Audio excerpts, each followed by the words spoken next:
Yo, what is going on, guys? We're back with another SnowRunner mod review, and today we're looking at the 2017 GWC Ravine ZR2, and as you can tell, this is a Chevy Colorado inspired mod. It is console friendly. There is an emblem pack so that you can add the branding and everything else you want, and we're here in Tennessee for the first drive ever in Tennessee. I thought, what better truck to use as we try to do a little bit of exploration for this mod review. So, you know what to do. Drop a like on the video, drop a sub on the channel, and let's jump into it, guys.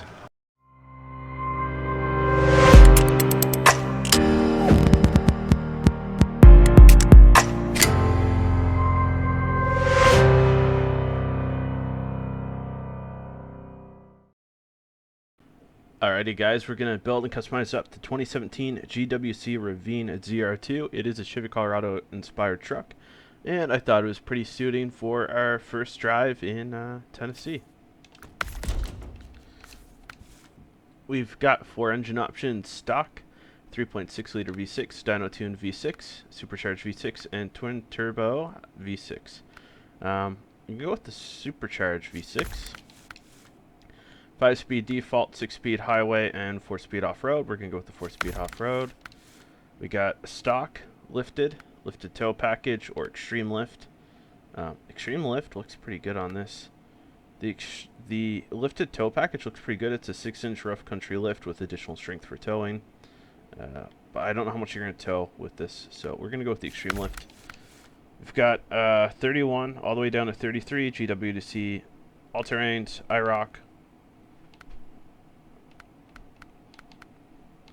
GWC Gen X, mud terrains, Baja TA, B-Claws, same tires, way up to 35s actually, and for mud tires we got GWC TSL, GWC Swamp Bogs, mud truck tire, GWC TSL. I really like the GWC Swamp Bogs, and the TSL looks really nice too for the 35. So actually going to go with the TSLs. And winch, we're going to take the high-powered winch, actually stage 4. Side steps, we're going to take the SIP style 1. Front bumper, we got the bull bar, steel basher, or steel brush guard. This looks nice.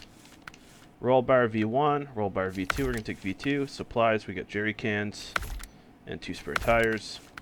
Snorkel, heavy-duty steel bumper, emblems, the emblem pack. So if I remove that,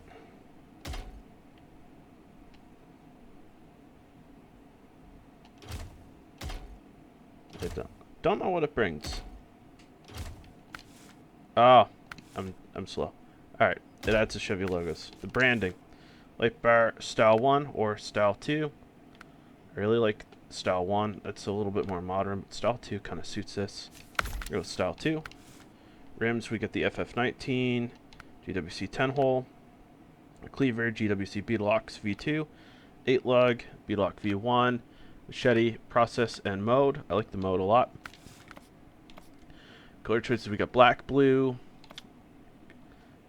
kind of teal, turquoise color, yellow, and red. I really like the red, but we're going to go with this custom skin, which has like the little bit of claw to it.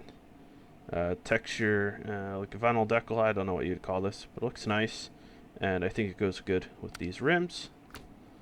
And yeah, we're going to pull this bad boy out and see what it can do, guys. Alrighty, let's check out the interior, get this started. Engine sounds are not bad at all. Obviously, it's a little bit tuned. Mirrors work. The blind spot mirror is a separate mirror view, and that's kind of nice. The gauges work. We don't have a logo on the steering wheel. I thought that might have been something they could have added. It looks like the buttons are missing from the steering wheel. Kind of some minor things, and I'm sure it'll come with an update. The radio looks somewhat realistic. There's acceptable texture mapping with the rest of the buttons. We don't seem to have a blind spot on the other mirror, and I notice a lot of these mirrors typically do have that blind spot in both, but maybe that's not the case here on this. Yeah, you can even see it on the left one here on the outside. But yeah, put in all-wheel drive and hit the road. Yeah. We do have the off-road suspension. These engine sounds are kind of interesting, so we're going to go left here, I don't even really know how we fully go to get this service hub, but we're gonna go left and try to make our way over there, I guess.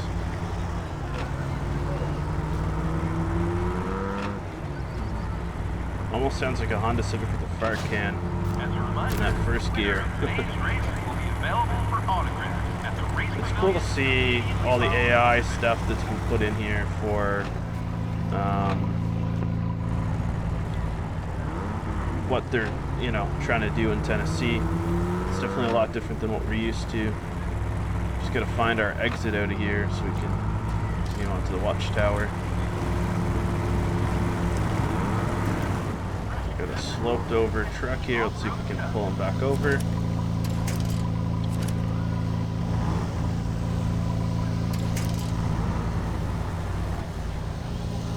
Not 100% sure how we actually get out of here.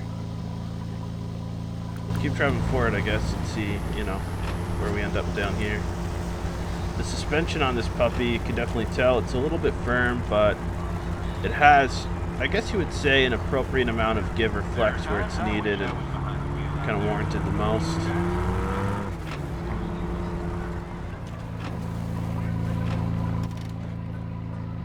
So I still don't see an exit, and that's, you know, to be honest with you, that's probably because I came into the actual track, and that's my fault. That's my doing. For sure.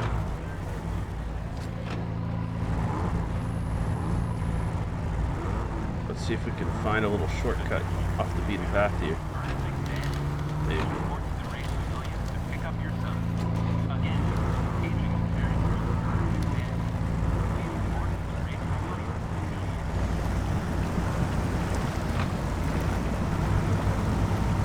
We do have the snorkel, and it's waterboarding at a, you know, I would say an acceptable state, for sure.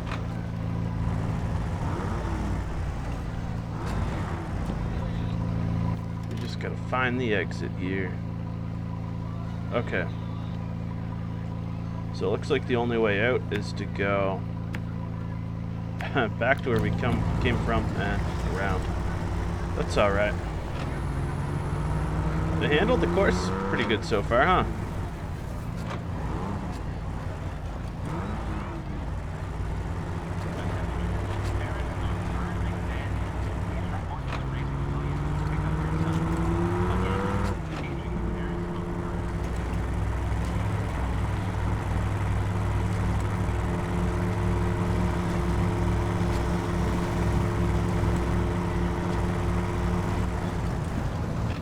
Do have to find the exit. Yeah, there we go.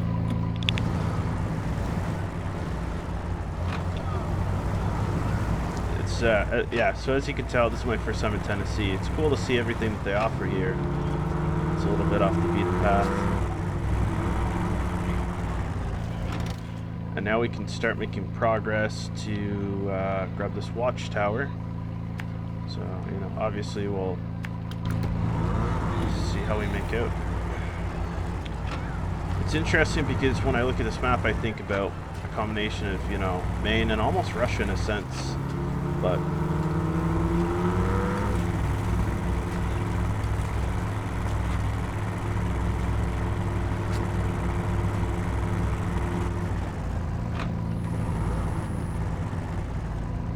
so the only option here is to go right.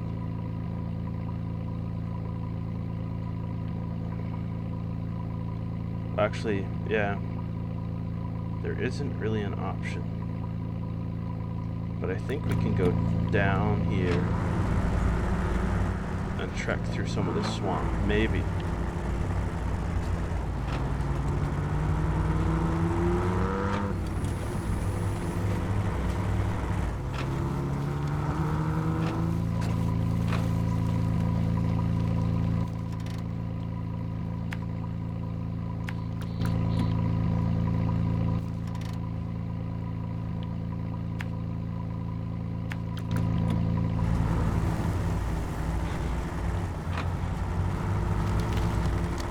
Hauling pretty good here in this.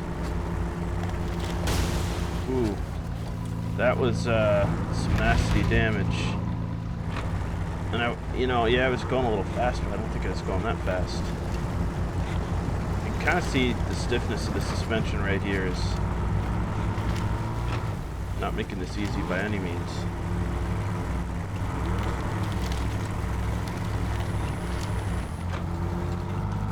That damage is pretty fair, but I do feel like the suspension needs to be softened up a little bit to really bring out the full off-road capabilities.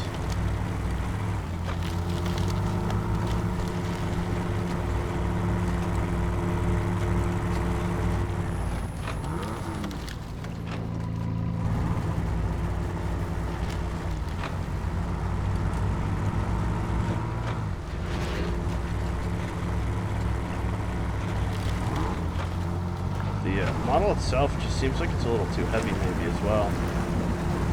And we hit the max of the water level there. That is a substantial drop off. I wasn't expecting anything like that.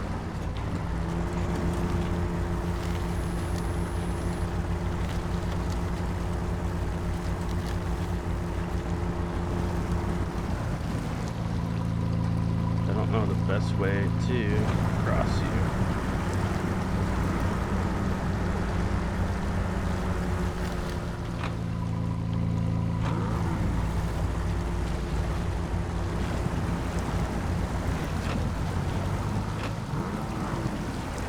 Water is the tide, I guess, is just a little too much for this.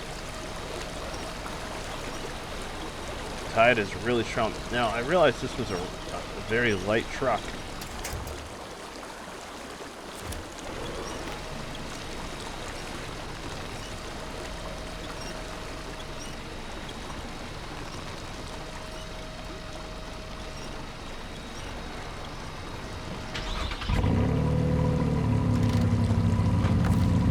Go ahead and repair the best we can.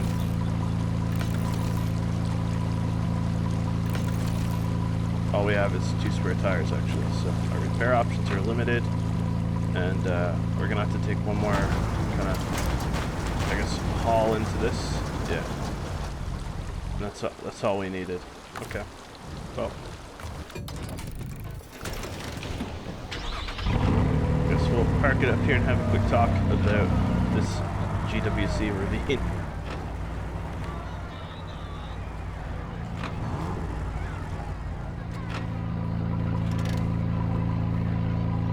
So overall, the sounds are okay.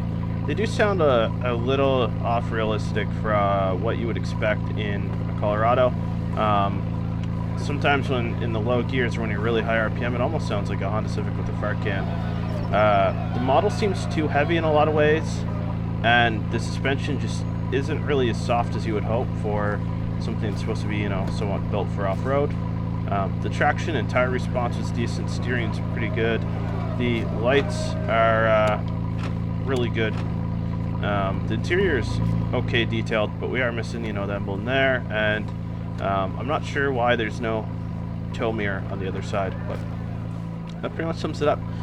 Definitely recommend you check it out. I just don't know if Tennessee is going to be the map for that. I haven't explored enough to see how treacherous it is, but you know what to do. Drop a like on the video, drop a sub on the channel, and I'll catch you with the next one.